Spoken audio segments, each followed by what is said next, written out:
Hey, what's up everybody? So today we are going to take a look at spotting scopes, and this is going to go hand in hand with the article that we wrote about spotting scopes, but we want to do a little visual representation of what we're talking about when we're referring to the spotting scope. So the one that we're going to be using today is the Athlon Aries, and this particular model is the 15 to 45 magnification with a 65 millimeter objective lens. This is probably their most popular model, actually.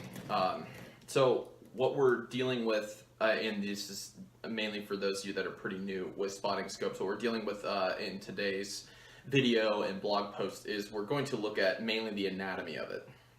So what a spotting scope is good for is, well, in long range precision shooting anyway, is it's good for spotting rounds and spotting where they hit the target so that you can tell if you're on or not, right? So a spotter is almost as important as the shooter himself, and some books like Ryan Kleckner's book, Long Range Precision Shooting, actually argue that it is more important because the spotter is the person that tells you where you hit and what your correction needs to be.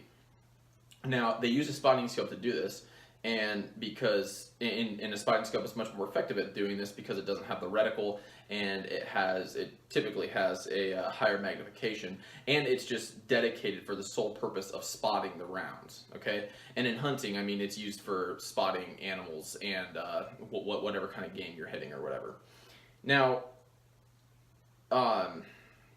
now the entire assembly of the spotting scope actually resembles that of a telescope, which is what makes it so effective at seeing things at long distance, right? So everything starts here with the objective lens. So that's where the light is coming in.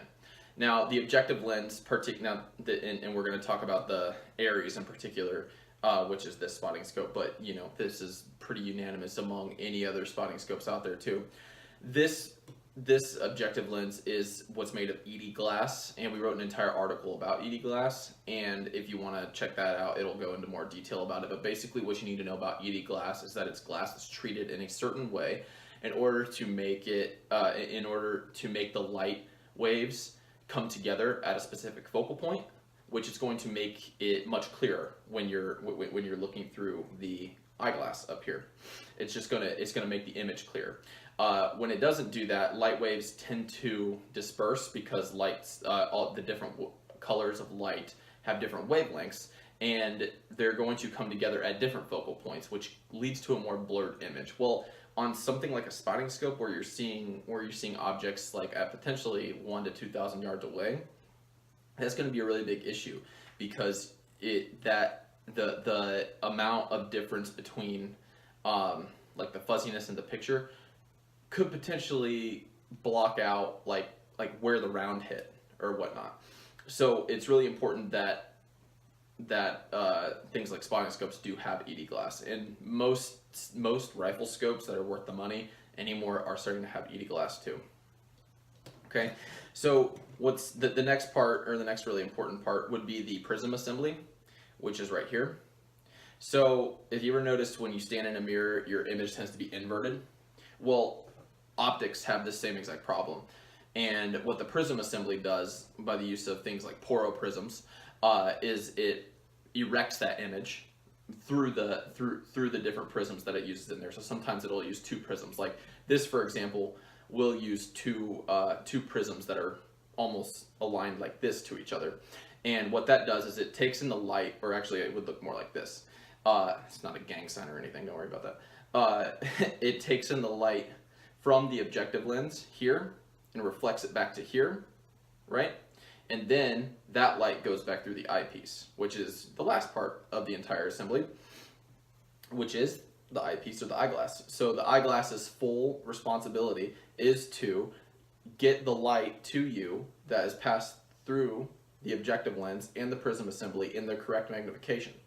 So that's where the magnification adjustment comes in handy. Like up here on the Aries, it goes from the 15x all the way to the 45x.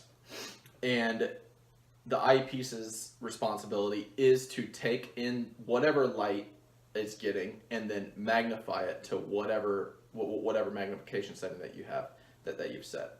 The eyepiece will typically be ED glass too.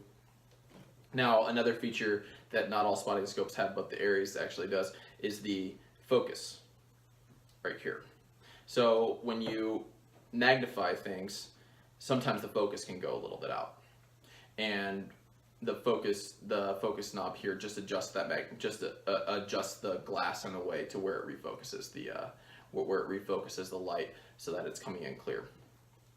And this is actually often overlooked. So I've had people actually use this specific scope and say that when they magnified it at a certain distance, it was fuzzy. Well, what they weren't doing is they weren't adjusting the magnification. And this isn't like wrong or anything. It's just like some people just don't know that you need to adjust the focus on the magnification in order to get it to the point to where you can see clearly through it. So that's like the real basics of the assembly of a regular spotting scope. And now we're going to go ahead and take it outside and see what we can see at various distances and various magnifications. Okay, so to give you a demonstration of like what a spotting scope like this would end up looking like at a long distance. This is my backyard basically, and there's the highway back there, and there's a Von Maur way down there, this like shopping mall, and you can't really see it from here obviously, but so we're at the let's see what we're at 15x right now. We're at the 15x magnification on the Athlon Aries, and this is the resulting picture. Oops, let's get that right.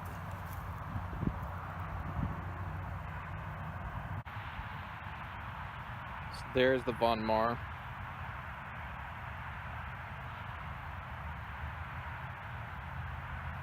Really clear, right?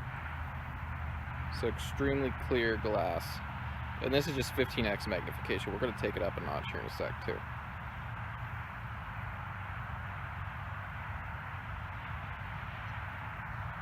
Okay. And there's 25x for you. Just, my God, just really crystal clear. It's like you're almost right in front of it, basically.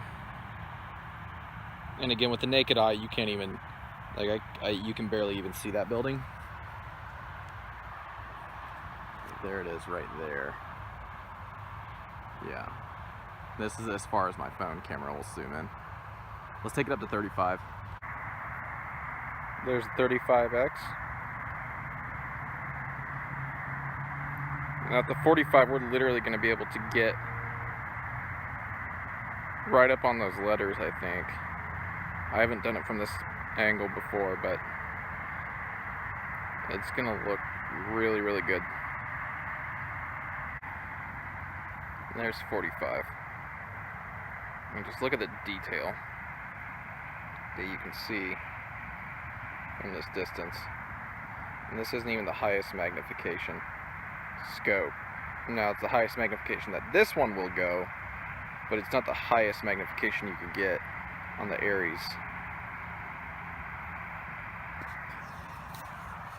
Yeah, not bad for $600, right? Again, that's the Athlon Aries.